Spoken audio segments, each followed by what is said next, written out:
Добро вечер. Вечерва ќе зборуваме за тоа како реакциите во јавноста влијаат врз судењата. Оние за кои постојано се пишува и се извикани. Судските процеси за кои вие постојано се информирате од медиумите. Од Пулс па се до случајот со Васил Јованов и сообраќајката кај Силба. Реакции, гнев, осуди на секаде. Судењето се уште не е завршено, а пресудата веќе падна во јавноста. Секој има став, секој знае кој е виновен, но дали така функционира правдата? Кој навистина пресудува? Судот или народот? И кога сите веќе донеле заклучок, има ли воопшто фер судење? Дали правдата се носи врз основа на докази или врз основа на притисок? Вечерва ќе ја дискутираме правдата под медиумскиот притисок без филтер. Со мене се двајца адвокати. Сашо Дуковски и Ивана Коцевска, адвокатката на газата на Кочанската дискотека Пулс. Пред да започнеме да го погледнеме во ведниот прилог. Трагедијата во Пулс, случајот со Палчо и убиството на Вања, кобната сообраќајка кај Силбо, 27 април. За само една недела започнува и судењето за Стојанче Јованов, осумничен дека е навел сопругата да се фрли од тераса заедно со нивното 6-годишно дете. Долга е листата на случаи што се во фокусот на јавноста, но се поставува клучното прашање: може ли судијата да суди без притисок и единствено врз основа на доказите? Паралелно, судиите работат и на бројни предмети кои не се во јавноста и за кои речиси никој не слушнал. Од тука дилемата дали во медиумски експонираните случаи се изрекуваат соодветни казни или тие се формираат под влијание на реакциите и очекувањата на јавноста. Последен пример е одлуката на Врховниот суд да не ја преиспита правосилната пресуда за 21-годишниот Васил Јованов, која усмрти Фросина Ќулавкова кај Силбо. Со тоа казната од 13 години затвор станува конечна. Иако вообичаено за сообраќајни несреќи со смртни последици не се изрекуваат толку високи казни, апелација дури ја зголеми од 12 на 13 години. Судот ценел докази, но неспорен е и силниот притисок од јавноста, која бараше правда за изгубениот живот. Слична атмосфера имаше и во случајот со групата на Палчо, која практично беше осудена уште пред судската одлука. Јавни изјави од функционери, но и потези како бричењето на притворениците дополнително го засилија притисокот. Критиките кон судот кулминираа кога дел од медиумите реагираа на време траењето за изготвување на пресудата. И случајот 27 април остави впечаток на процес обременет со политички медиумски влијанија, каде што судницата често наликуваше на арена за пресметки. Во изминатиот период, вниманието е насочено кон судењето за трагедијата во Пулс, процес во кој се бара одговорност за десетици загинати, но кој се одвива под силен емоционален и медиумски притисок. Наредната недела започнува и судењето за Стојанче Јованов. Јавноста веќе има оформено став, имајќи ги во предвид наводите за долгогодишно насилство, што дополнително го засилува интересот и притисокот врз судот. Судијата Ивица Стефановски, кој има искуство со чувствителни и медиумски експонирани предмети, ќе се соочи со уште еден ваков предизвик да обезбеди правична постапка во услови на силен јавен интерес. Останува отворено прашањето: кој навистина пресудува, јавноста или судот?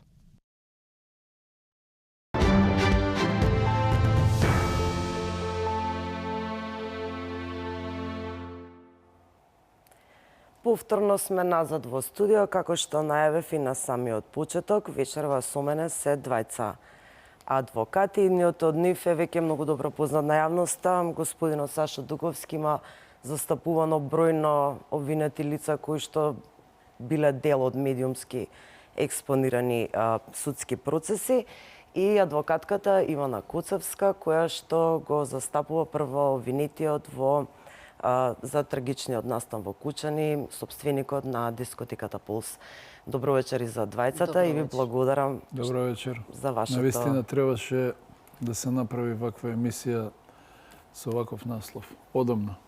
Но никогаш не е касно. Јас се надевам дека ќе имаме плодна дискусија.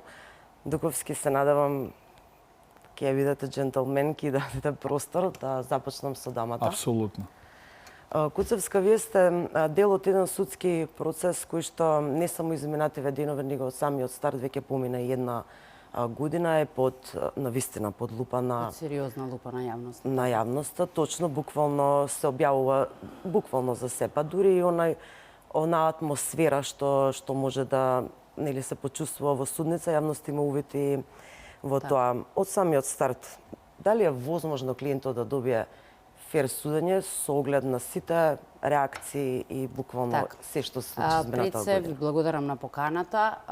Во овој момент би сакала да искористам уште една шанса повторно да изразам сочувство до сите засегнати и повредени од овој настан, кој што е навистина е громорозен, тоа е тешка трагедија со која што се соочи целата наша држава, не се само директно засегнатите и повредените, туку и целата наша држава трпи последици од тоа. А по однос на вашето прашање дали воопшто можеме да очекуваме фер судење. Видете, јас тоа не би можела да го сметам како прашање, бидејќи фер судењето се предпочита како основно начало за кое што треба и на кој што начин треба да се води секоја една кривична постапка. Ние живееме во правна држава каде што се претпоставува дека треба да владее правото. Меѓутоа, од она што ние сме свесни под силен притисок од јавноста, тука се врши некаков делумен притисок врз судот. Од таа причина, конкретно за Кочанскиот предмет, во овој момент, од она што досега се изведуваше во текот на постапката, можам да кажам дека сум задоволна од начинот на кој што судскиот совет го води овој предмет, односно еднакво ни се овозможени правата на двете странки. Тоа е од една страна обвинителството, пласирајќи собствената теза на прогон и тезите на одбраната. Меѓутоа, не би можела однапред да прејудицирам за фер судење. Тоа подразбира и еднаквост на оружјата, еднакво почитување на правата на обвинетиот во постапката, за кое нешто би можеле да го говориме дури кога ќе дојде време на изведување на доказите на одбраната, за да можеме на крај да донесеме заклучок. Дуковски, последнава изминатава недела, вие го застапувавте Васил Јованов, знаеме трагедијата кај сообраќајката кај Силбо. Врховниот се одлучени ли да не се преиспитува апелација с големи дури казната од 12 години отиде на 13 години, па и да биде и пред да биде донесена пресудата, веднаш имаше протести, некако јавноста реагираше така како што реагираше. Кој е вашиот став во однос на ова прашање? Во најавата на вашата емисија сега кажавте едно прашање кое што навистина е тригер за мене и рековте кој пресудува јавноста или судот. Случајот со Васил Јованов, јас слободно со полна одговорност како учесник во таа постапка тврдам, не мислам, него тврдам дека е плод на притисок на јавноста, а тоа не го тврдам само ја, него тоа го тврдат и голем број на како мои колеги, адвокати, исто така обвинители, така и првостепени и суди од апелација. Повторувам, него го пресуди јавноста. Не дека Васил, на крајот на денот, ние признавме вина, што вака прилично ретко ми се случува во моето постапување, признавме вина. Длабоко познавајќи го законот за кривична постапка, кој што одредбата за признавање на вина е превземена од американското право, каде што е познато тоа како plea bargain. И тоа се признава вина, сите да бидат задоволни. Државата да се откаже од скапи и долги судења, да му се покаже на обвинетиот дека криминалот не се исплати, но и тој да добие некаков бенефит. Каков бенефит вие добивате кога добивате при признание на затворска признание на вина, добивате 12 години незабележана казна во историјата на македонското правосудство. Дали вие го јас и тогаш и сега секогаш изразувам жал и како човек и како адвокат за тоа што е изгубен еден живот. Но не можете вие да превземате талионско начело око за око, зап за зап. Ако ја видите вие правната номенклатура и изречените казни за исти или слични такви кривични дела, ќе видите дека тоа не е ни 30% од казната што му се изрече на Васил Јованов.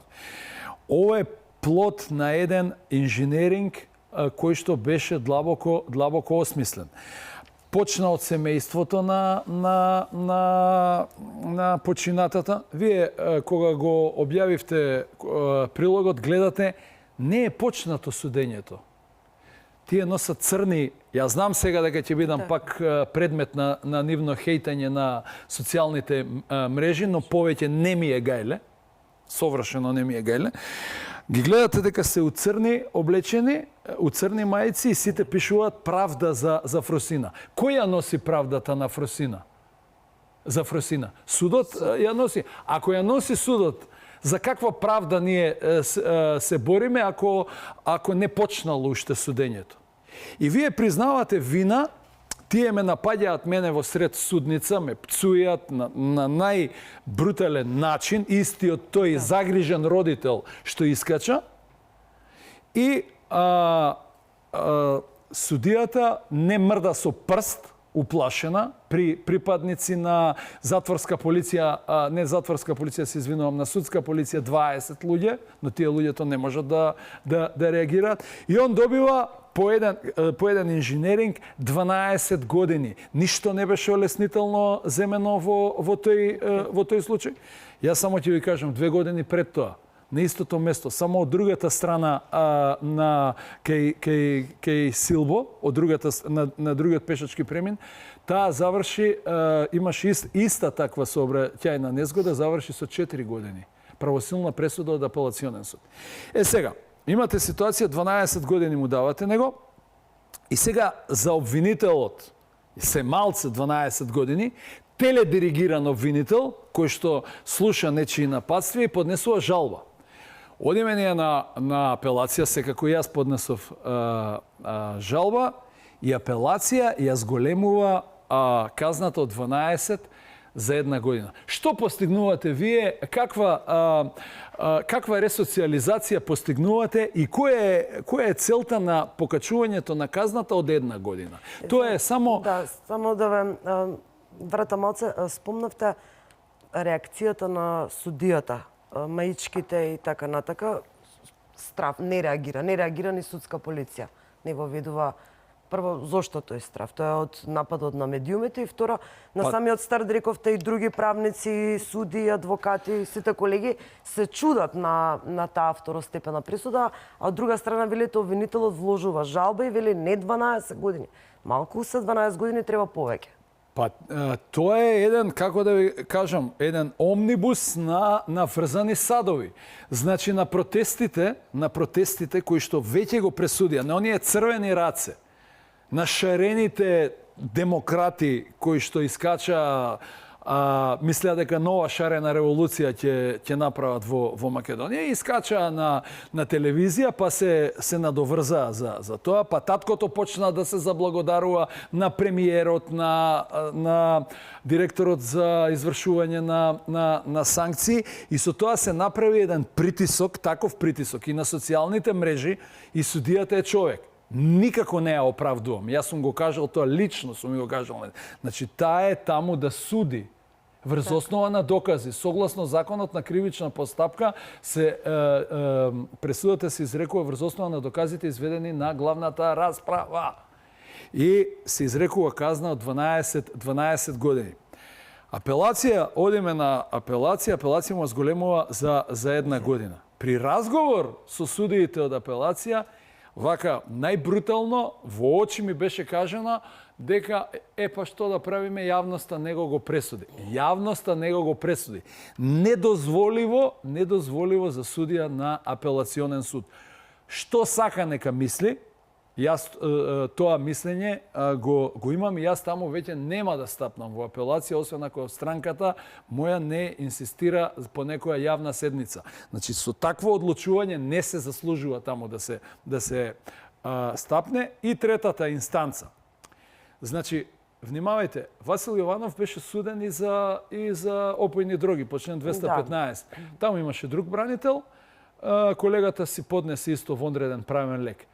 Пред мене е поднесен тој правен лек 3 месеци пред мојата вонредно преиспитување на правосилна пресуда. Брзо Врховниот суд на Македонија да одлучи да ја одбие жалбата. Тоа е барањето за вонредно преиспитување. Тоа е срамота. Знаете зошто е срамота? Пред се тој вонреден правен лек, барање за вонредно преиспитување на правосилна пресуда, мислам дека треба да се укине. Затоа што ако се направи една анализа колку е успехот, ќе видите дека е во процентна статистичка грешка, но сега овде брзо ние да одлучиме да не некој нападне, ние да ја одбиеме жалбата. Ма срамота е тоа. Срамота. Што правите вие со такви драконски казни? Ресоциализација ќе му дадете него. Што напише обвинителот? Зошто се жалеше во второстепена другите 12 години? Тоа е најголемиот циркус. Најголемиот циркус. Пазите оваа будалаштина, затоа ќе го употребам тој збор. Обвинителот, кој што патем кажано е формално доктор на науки, вели, ние даваме, Васил Јованов е вице шампион во бокс на 2 пати во Македонија, тренира ракомет и така натак. Пазите му го жалбениот навод, вели, па боксот е насилен спорт, вика. Значи, он е насилен, и боксот не треба, он треба значи со шах или со уметничко лизгање да се занимава, за да биде тоа некаква си социјална функција. И искаче обвинителот после изречената казна, што сметам дека драстично го крши законот, вака пун себе и вика, многу е лесно кога имате цела држава позади себе и јавност. Дојдете малце на другата страна да видите како тоа изгледа и вика, јас сум многу задоволен затоа што најголемата пресуда, како да он ја издействувал таа пресуда. Што си издействувал ти, човече? Ти признавам вина. Нити докази си изведувал, нити ништо. И втора работа, судот ја изрекува пресудата, а не обвинителството. Така да, можеме да збориме до утре сабајле, сакам да кажам дека примерот на Васил Јованов е пример кој што не смее да постои во македонското правосудство. И веќе еднашка треба да се тргне, овој бил ѓавол, уште не почнала постапката, овој бил ваков, овој бил таков. Да, сгрешил, нека добие адекватна казна. Како од него ќе почне сега овакво казнената политика? До сега биле 4 години, сега 12 години ќе бидат, па малце е 12, па нема ни да ја потврдиме, него ќе ја зголемиме. Ама тоа е срамота. Тоа е срамота, ништо не се постигнува и јас одговорно тврдам дека е тоа една од поголемите срамоти во македонското правосудство. И стојам позади тоа. Козевска, дали чувствувате дека притисокот од медиумите и јавноста индиректно влијае врз судот? Ќе се надоврзам на колегата, апсолутно се согласувам. Он има и конкретен пример од судска пракса. Би сакала да кажам дека не е така, меѓутоа она што се случува во судската пракса го потврдува токму тоа, дека во сите предмети кои што се под медиумска лупа, каде што јавноста на некој начин го изразува својот револт, тоа на крајот влијае врз конечната пресуда, а тоа е сосема спротивно на она што го предвидува правната држава, каде што владае правото, каде што треба судот непристрасно и објективно да ги носи одлуките, без оглед имаме траурни последици, како што е Кочанскиот предмет, каде што имаме стварно, мислам, ненадоместлива штета. Меѓутоа, судот треба да суди врз основа на доказите кои што се изведени во текот на постапката и непристрасно и објективно да ги цени сите, посебно за да утврди буквално правична и да дојде до таква одлука, а она што колегата го зборува, токму станува збор за судска пракса која што кога станува збор за предмет кој што е под медиумски притисок, се одстапува од вообичаената до тогаш изрекувана. И со тоа буквално се менува секоја следна пресуда. Ние во овој момент би требало да се плашиме да земеме нов клиент кој што би сторил такво кривично дело. Тоа е уништен живот. За убиство кое што се врши со директно умисла, имаме полесни казни. Апсолутно. Значи, навистина... Некако судскиот совет се обидува, конкретно за судењето плюс, се обидува да кажам таа тензија, тие непријатни моменти помеѓу родителите кога ги напаѓаат адвокатите, особено на стартот на судскиот Видете, процес. Адвокатска комора, тоа ме интересира некако, тоа соопштението многу тивко помина во јавноста, што адвокатска комора 90% никој не го има ни забележано. Очекувано беше и за мене и за колегите, имајќи предвид стварно за каква трагична последица настана со тој случај. Очекувано беше да има негативни коментари, јавен револт, начин на кој што тие ќе го изразат своето незадоволство, затоа си постојат посебни правни механизми, законски регулирани, како што е протест, маршовите што ги прават, најразлични демонстрации. Секој има право на слобода на говор, на слобода на мислење, меѓутоа начинот на кој што они ги преминаат тие граници е недозволиво. Буквално со јавното линчување во еден момент бев јас на мета, потоа и други колеги, а и колегата веќе во повеќе предмети. Тоа не е за оправдување, значи треба да се разграничи која е улогата на адвокатот. Адвокатот дека секој обвинет има право на адвокат, секој има, тоа е уставно загарантирано право и ние сме учеле за да ги браниме правата на обвинетите. Ние не го браниме клиентот или делото што го сторил додека не се докажен или под наводници.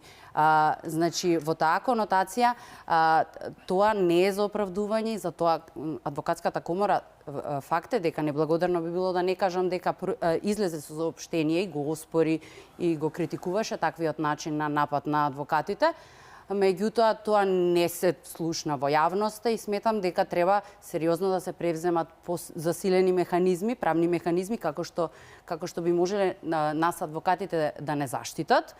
А од друга страна, тоа е нешто што, ние сме веќе навлезени во кривичната материја, застапуваме во такви предмети и се соочуваме со тоа. Меѓутоа, каде е младината, каде се другите правници кои што имаат желба да станат адвокати? Гледајќи го ова, како јавно се линчуваат тоа што они го вршат професионално, сигурна сум дека ќе се обесхрабрат. Договски, имавте ли моменти кога одбраната беше во сенка на јавниот гнев, без разлика на аргументите кои што ги изнесувавте, па еве сега можеби вие да одвоите некој процес 27 април. Без разлика кои се вашите аргументи, постои јавен гнев во однос на тоа судење и тоа се чувствувате, немате што да направите. Па секако ќе ви кажам за 27 април, но јас безпомошно се чувствував и за предметот со Васил Јованов, кога гледате таков маркетинг, таков инженеринг, таква организираност на хейтање по социјални мрежи, такво гостување во 3 телевизии во ударни вести исти ден, како Офра Винфри, па не знаете дали се жали починатото чедо или се тргува. Да, тој термин ќе го употребам од денешен аспект. И гледате дека сите тоа го прифаќаат, тргнувајќи од председателот на Советот, тргнувајќи од апелациониот суд на Скопје, кој што по жалба постапуваше, и еве гледате сега Врховниот суд, каде што, да бидам искрен, не ни очекував, познавајќи ја праксата, нешто спектакуларно. Случајот со 27 април навистина ќе ми остане во големо негативно сеќавање, особено тоа, затоа што тој беше случај веднаш после промената на власта во 2017 година, кога искочи поранешниот премиер Зоран Заев и кога јавно кажа за мојот клиент Митко Чавков нека бега. Тоа беше пораката и веќе се знаеше. Беше сосема случајно избран тој судија, председател на Совет да суди, со една покана од 62 рочишта. Јас во мојата кариера немам добиено покана со 62 рочишта. Закажани рочишта однапред. Да. Значи, вие требаше све да оставите. Сите ваши предмети не се битни, тој предмет е битен. И рочиштата трае од 10 часот сабајле до 12 часот навечер со пауза од пола часот. Тоа е тортура во модерниот свет. Тоа беше предизвикано од така наречените шарени, кои што се надоврзаа на тој јавен линч. Значи, од владата и од естаблишментот. Ние такво хейтање кон мене како бранител и кон другите бранители, па ја мислам дека не можев да се соземам неколку дена. Од физички изглед, до интелектуален изглед, до циничност, до разни настани. Се обративте тогаш адвокатска комора, мислам, се вас... Па сега ќе ви кажам, секој си има право на свое мислење, особено го ценам мислењето на мојата почитувана колешка, но тој председател на судски совет, амблок, 33 или 35 адвокати не казни линеарно со по 1000 евра. Зошто не казни? Затоа што баравме да имаме пристојни услови кога се сослушуваше најбитниот сведок, а тоа е загрозениот сведок, за кој што патем знаевме за кого станува збор. Моравме ние да седиме у судницата, у стариот основен суд, каде што немаше место и ние требаше да седиме доле, затоа што не беше исправна техниката, односно не знаеа да ја уклучат во судницата 1. Во новата судска зграда и ние требаше пишуваме како Ресавска школа, како 45-та година, како некоја вечерно школо да земам. И јас се побунив, ме поддржаа колегите и како ученичиња не караше таа господја. Не караше, доста ќе ви избркам, ќе ви оваѓа и не казни сите линеарно со по 1000 евра. Прво што направив, ја на се уште важечкиот председател на адвокатската комора, му го посочив овој проблем, викам, утре тебе ќе ти се случи. Знаете што беше неговиот одговор? Неговиот одговор беше, па еве, овие од управен одбор мене ми приговараат зошто се, внимание, зошто се нафаќате за такви предмети. Значи, поголема будалаштина немам видено. И второ, вели, еве, јас ќе напишам еден non-paper.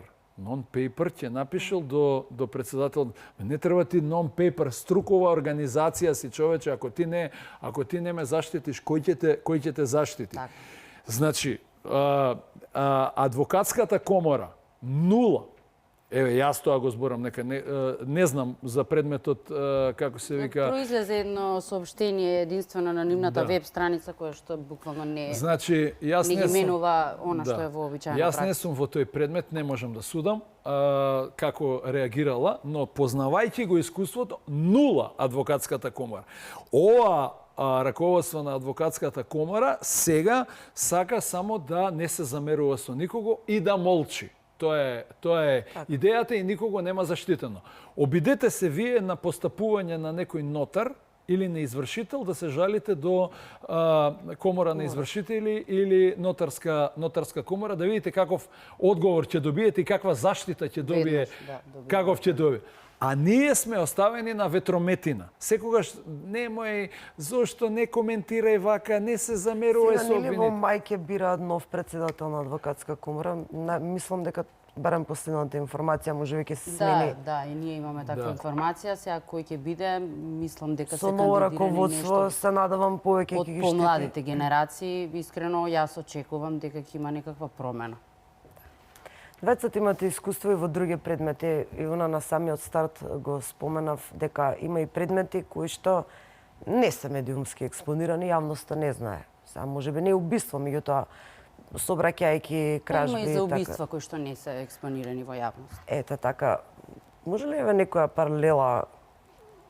Имаме собраќајка потврдена 13 години и така натака, некој што би издвоиле предмет, кој што ќе ви текне сега во моментот, не е медиумски експонирана, се фаќате за глава, се вика. Еве, јас ќе ви кажам, се извинам колешки да не сакавте ви. Јас би имала само еден пример од другата страна, бидејќи во моментот водам два предмети кои што се притворски, едниот е со мерка притвор, другиот со куќен притвор, бидејќи има истите одредби се определуваат.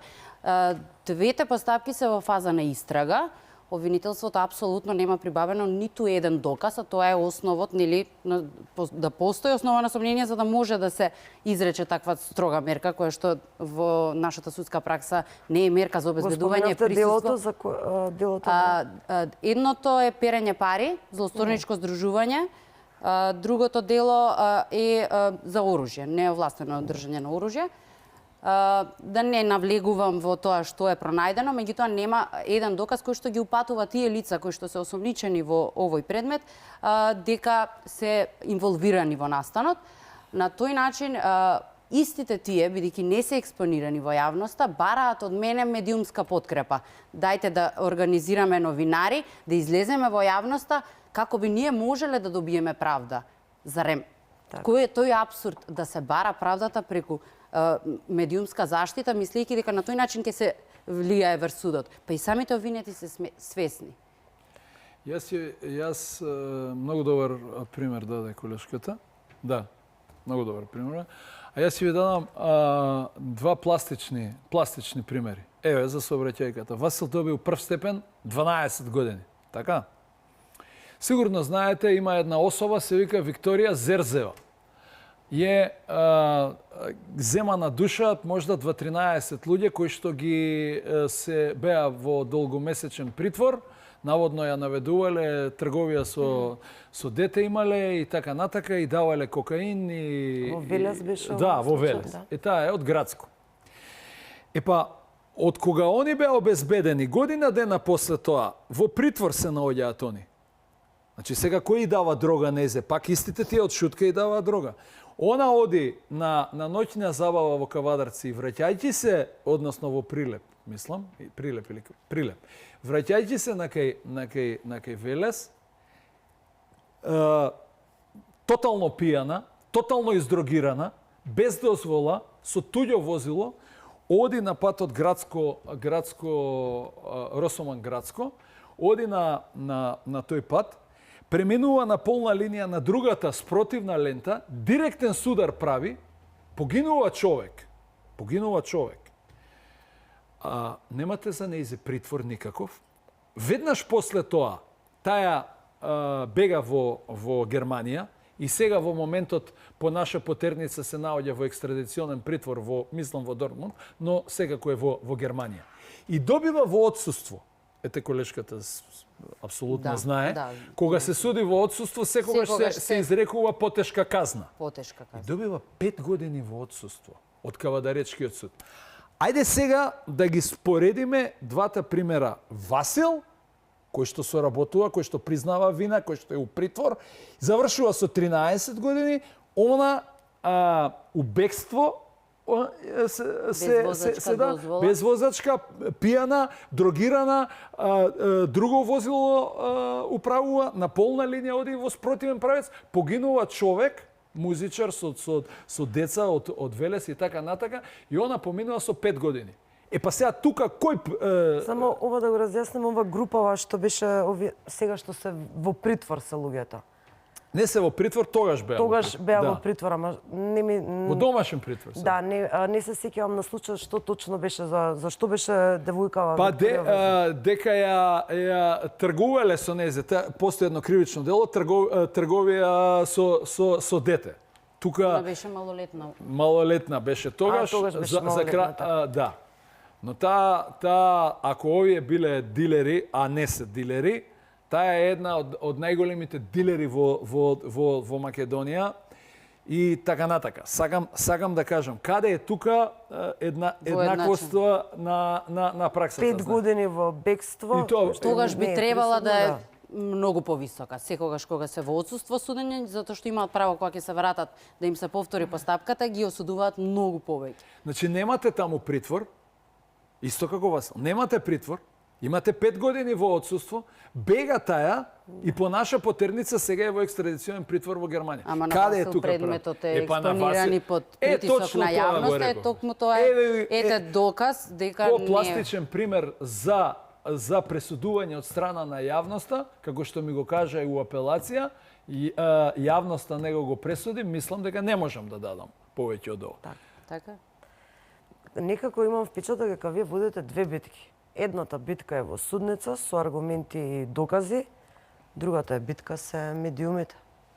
Реакции во јавност. Видете, по правило, битката што ја водат адвокатите единствено и само е насочена во судницата. Таму е местото каде што се води битката, таму ја пласираме ние тезата на одбрана, таму ги изведуваме и предлагаме доказите. А тоа што се случува во јавноста и што предизвикува влијание на судот, Тоа е веќе прашање на кое што треба да се промени во правосудниот систем. Јавноста секогаш ќе има мислење, да не се навраќам, тоа секогаш ќе изразува незадоволство, дали од судска постапка што е во тек или која што се окончала со некаква пресуда. Тука судот треба да суди непристрасно и објективно и навистина, а нашата работа не е да се бориме со јавноста. Буквално, нашата работа е внатре во судницата. И не можеме да ги аргументираме аргументите на нашата теза, да ги истакнуваме во јавноста, затоа што она не ука за да свати што има во предметот.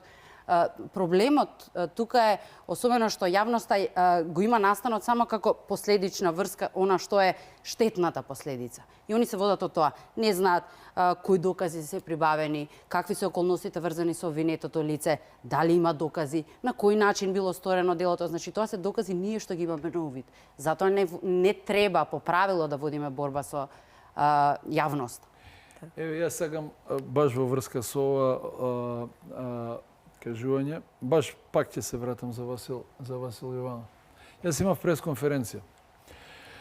И тоа се однесува и за вас, како не за вас лично, него за вашата фела. Тука мислев да молчам и да ја кажам мојата одбрана во, или што доказите во судница. Но кога го видов оној инженеринг, што се случува, кога го видов оној притисок, кога сите социјални мрежи, на сите телевизии, кога гостуваше таткото на починатата и кога кажуваше дека Васил избегал и 3 сати не се вратил, што нема поголема невистина, за која што ја приложив USB снимано од телефон, дека веднаш доаѓа и на лице место. Реков, морам да свикам пресконференција. И сега, не сите, ама 3 медиуми, од кои што 2 национални телевизии, да, тоа е уредувачка политика, и јас не можам тука да се мешам, но ти да повикуваш да се бойкотира пресконференција, па нели каде е тука етиката, каде е тука сослушувањето и на другата страна. Тоа е срамота, нека им служи на чест, нема да ги споменам овдека, не се достојни да бидат споменати, но сакам да кажам до каде оди тој притисок и за земање страна. Значи, ако вие како новинар треба да ја барате апсолутната вистина од новинарска страна, ние како бранители и како адвокати учествуваме, него вие ако ја барате, како вие ќе да знаете таа реална вистина ако не ја слушнете другата страна?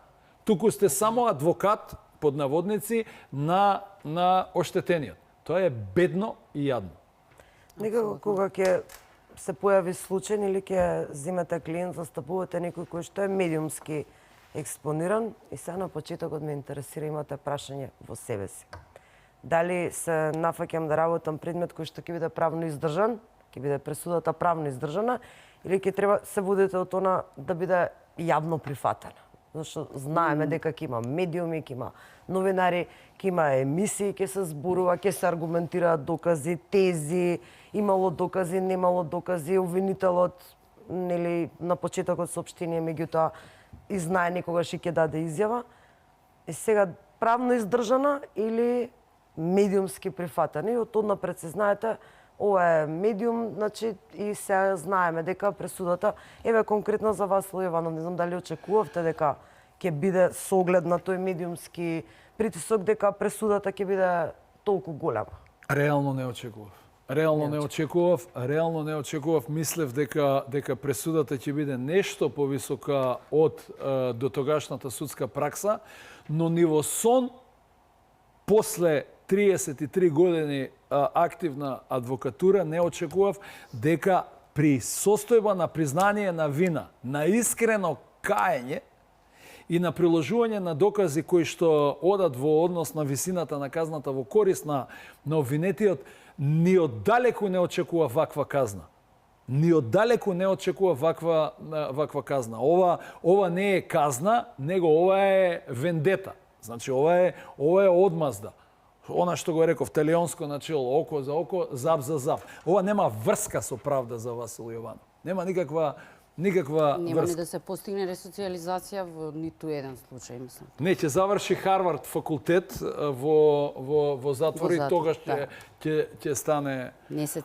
А инаку, што го рековте, тоа знаете, некогаш, јас се уште, знаете, еве, 27 април. 27 април. Бојан, Боки 13.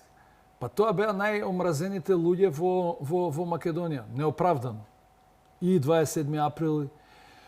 Јас знаев дека ќе има притисок таму, но цело време мислев, нема врска, ќе се донесуваат одлуки врз основа на докази. Нема тука докази.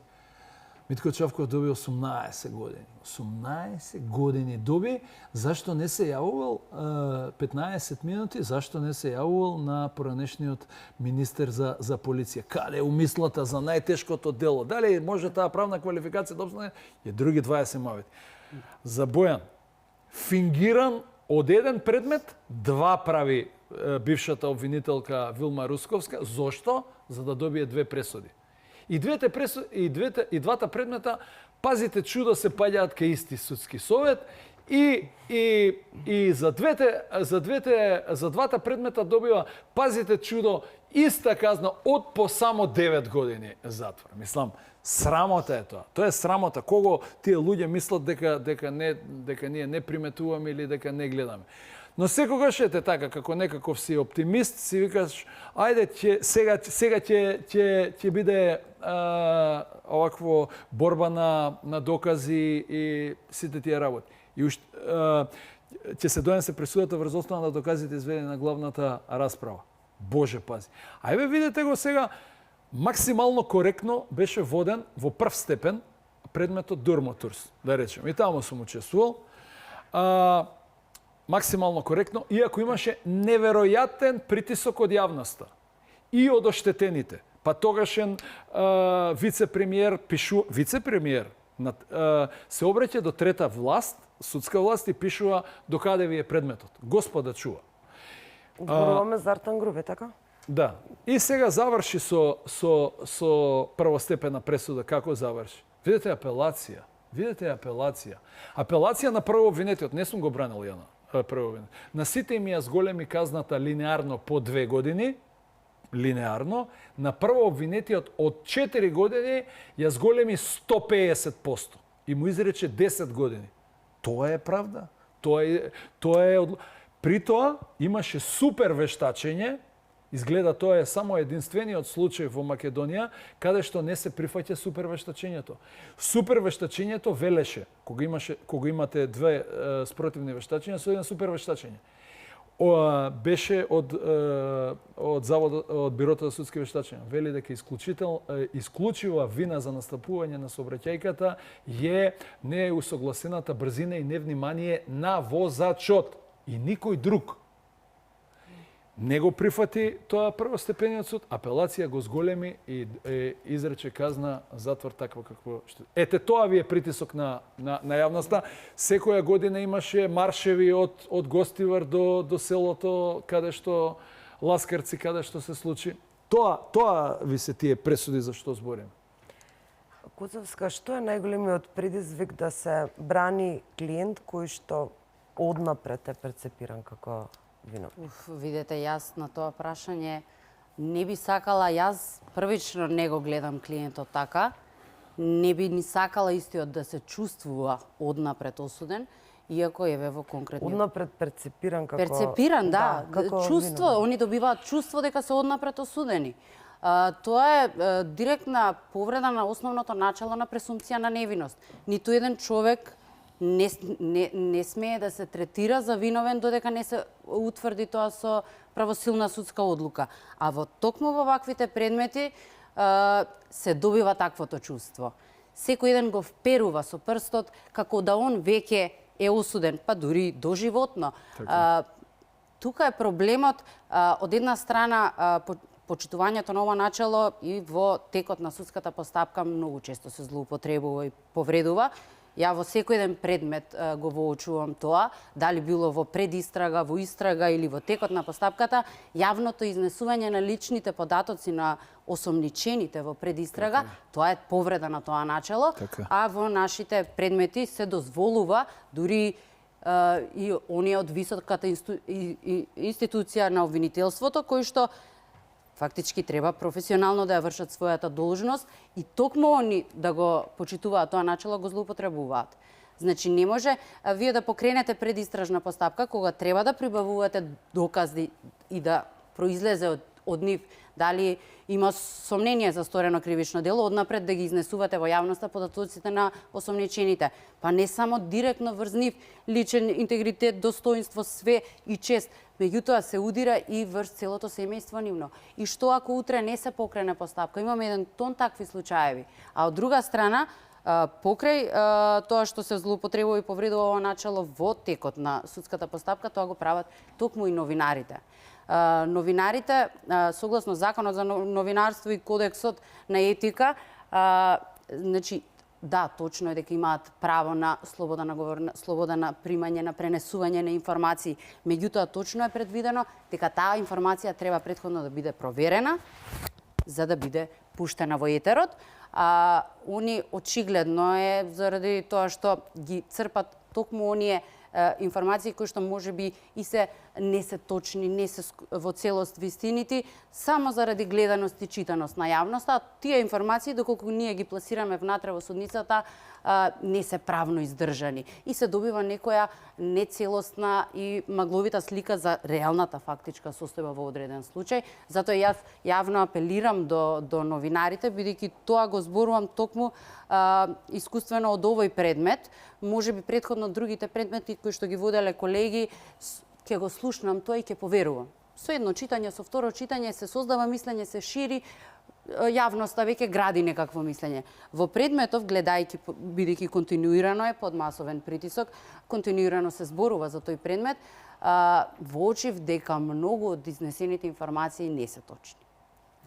И фактички ние тука се ставаме под притисок да треба да го истакнеме тоа и да се бориме со јавноста. Не, ние се бориме во судницата. И затоа јас верувам дека тргнувам од таа премиса дека судскиот совет на крај ќе ги цени како што треба, меѓутоа праксата еве во други случаи укажува на нешто друго и останува на нас да се бориме. Очекувате ли во јули дека ќе има до јули пресуда со оглед на текот на судскиот процес, како тече? Видете, не би можела однапред да кажам, меѓутоа имајќи предвид дека во предметот има навистина обременетост од премногу докази. Тоа се илјадници материјални докази. Да, сега сме и обвинителството ги редуцира сведоците, ги повлече. На првично, значи имаше 300 сведоци кои што на првите рочишта беа редуцирани, беа намалени. Сега повторно се повлекуваат. Се уште сме на почетокот при изведување на оние докази на обвинителството со сослушување на сведоците, па сега имаме следно што е доказите на обвинителството кои што се материјални. Тука има премногу вештачења кои што ние сме предложиле да вршиме распит на тие вешти лица. Од страна на одбраната има исто така предложено многу сведоци. Со овој начин на закажување на рочиштата кои што се во принцип по 2 рочишта во недела, не можам да кажам, моje мислење е дека не би можеле до тогаш да завршиме со донесување на пресуда, бидејќи во тој случај можам да заклучам дека ќе биде злоупотребено правото на одбраната, а не би можела да прејудицирам однапред. Што мислите двајцата за тимот на обвинители? Мислам дека е прв предмет со 15 обвинители, доаѓаат по двајца, мислам. Моето мислење е дека секој обвинител, иако они функционираат врз основа на субординација, хиерархија, секој е независен при носење на сопствената одлука дали ќе покрене прогон кон одредено лице. И не е возможно, тоа е моje мислење лично, не е возможно 15 обвинители да застапуваат една иста теза. Јас сум мислам дека, не можам да кажам дека сум сигурна дека меѓу нив има раздор на мислења. И поради тоа што некој им наредил да го квалификуваат така и да биде составот на диспозитивот на тој начин срочен, они го застапуваат тоа. За мене не е логично и сметам дека треба еден обвинител да застапува како што и тоа. Кој ќе преземе одговорност ако овој предмет конкретно пулс имаме второстепен, па потоа врховен, може би до Страсбур нешто ќе отиде така натака. Сега 15 обвинители кој ќе преземе одговорност? За пулс конкретно. Ме интересира што мислиш во однос на ова тим обвинители, 15. Не знам, ја барам до сега мислам дека Тоа е, видете, пак ќе се ограничам јас затоа што не сум во тој предмет и избегавам да коментирам, но како факт од 15 обвинители, ја прв пат гледам во мојата кариера 15 обвинители. Сум имал не така ретко двајца да доаѓаат преку сила, тројца. Тука ќе се согласам со колешката дека навистина вие да седнете во кафич 15 луѓе, не нема да можете да се договорите што да нарачате, а не за вака сериозна правна работа. Мислам дека тоа е со цел да се направи колку е можно поголемо внимание за овој предмет, дека тоа мислам дека е творевина на поранешниот јавен обвинител, републички, Љупчо Коцевски, кој што, формираше тим од 15 луѓе, што тие у автобусли ќе идат заедно вака обвинители, и сега, ако имаме ние 15 обвинители, значи, сега тоа ќе биде страшна работа и страшно. Мислам дека тој предмет не сум јас, пак сакам да се ограничам, не професионално е нешто да коментирам каде што не сум, но сакам да кажам дека не гледам потреба зошто требало да има толку обвинители. Двајца, тројца, што? Тие сосема доволно се, дури еден, можеби, да биде. И тука е суптилната и тука е суптилниот притисок на јавноста. Веднаш брзо треба да се направи истрага, што побрзо обвинение. Некој да сноси одговорност, има десетици трагедија. Оправдано е они да ја водат истрагата со вклучителност на помош од други обвинители. Меѓутоа, на крајот од денот застапникот треба да е еден. Така е. Така е, тимот може некој да му биде предмет на внимание одреден дел од обвинението, на друг да му биде друго. И тука не е ништо спорно. Чак што више тоа би било страшно професионално. Но сега вие да се наредите 15 луѓе, или не е битно, 9 нека бидат. Двајца не знам како доаѓа. На ручиште мислам дека двајца доаѓа. Се менуваат во зависност од тоа кој обвинител, кој сведок го сослушувал, па тој доаѓа на... Поделила работата на некој начин. Не би можеле да имаат сублимација баш на она што го застапуваат, ако се поделени. Тоа е според мене, тоа е моје лично мислење меѓутоа. Јас не познавам држава во светот, па на Нинбергскиот процес немало 15 обвинители. Јас сум ги читал мемуарите за Нинбергскиот процес. Значи, ништо не велам ја дека не треба да се подигне обвинение. Океј, во рамките на нивната куќа ќе се договорат, ама не тоа да се направи чисто заради помпа. По мене ова изгледа само заради помпа, заради ништо друго.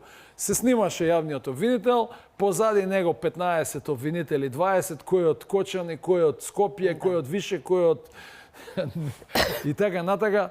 За мене е тоа непотребна давање тежина на предмет. Како што рече колешкава, значи тука борбата на доказите меѓу обвинителството и одбраната е теоријата на случај на едната и на другата страна е во судницата. Исто како ние да ангажираме сега обвинетите по 10 адвокати. Цела адвокатска комора да донесеме и сега што сега?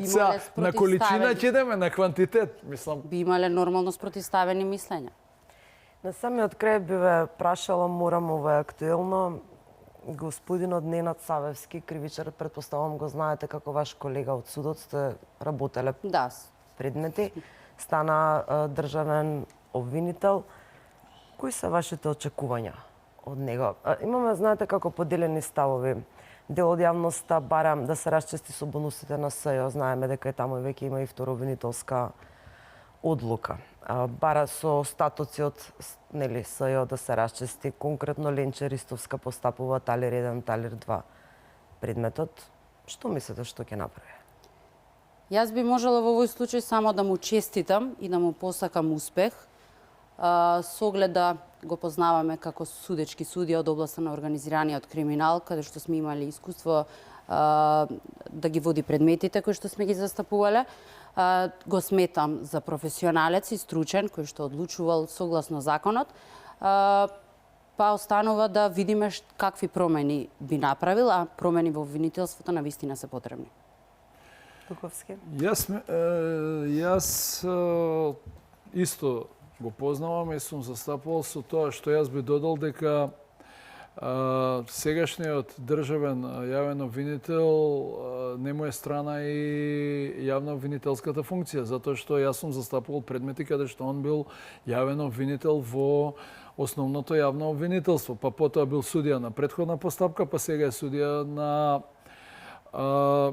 главна расправа во Оделението за организиран криминал. Така да искуство ни оддалеку не му недостасува. Предавач е на Академијата за суди и јавни обвинители. Ја лично го сметам за изузетно професионален и чесен човек.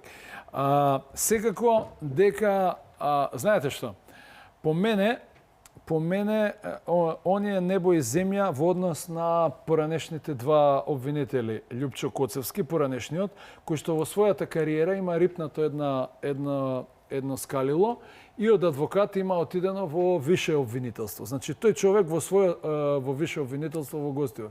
И тој човек во својот живот нема напишано едно обвинение за джепна кражба. Како вие очекувате дека он ќе ги познава работите.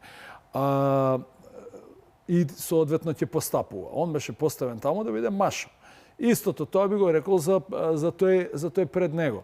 Значи, дека ќе се соочи со големи предизвици, ќе се соочи. Самите рековте дека за бонусите за СЕО има веќе по мене конечна јавна обвинителска одлука. Не знам дали нешто може тука да се направи, но и тоа како може да се направи со забошутувањето на предметот за модуларната болница каде што погинаа, па може би некако во пулс овдека во Кочине, ама едно 45 луѓе, не знам точната бројка, и каде што може би еден од ретките случаи каде што беше ангажирано вешто лице од Германија да утврди која е причината за таа трагедија што се случи. И на крај што се случи? Тоа се криеше вештачење, уште е готово, уште е жив тој предмет, тоа може да се отвори. И беа обвинети само некои директори на клиника и добија некакви си казни. Но главните виновници за тој предмет беа заштитени. Повторувам, беа заштитени. Видете, секогаш јавниот обвинител на првиот човек на обвинителството бил биран за да извршува, така да улично се изразам, да врши работа на тој што го избрал од естаблишментот. За прв пат можеби не чувствувам дека овој обвинител ќе биде таков, познавајќи го лично како човек. Времето ќе покаже дали сум бил управо или не, со тоа што не може он за еден ден да све со гума да избрише и да го направи правен систем како во Шведска, Швајцарија или Норвешка. Доволно е во прво време да се покаже желба за да се променат работите.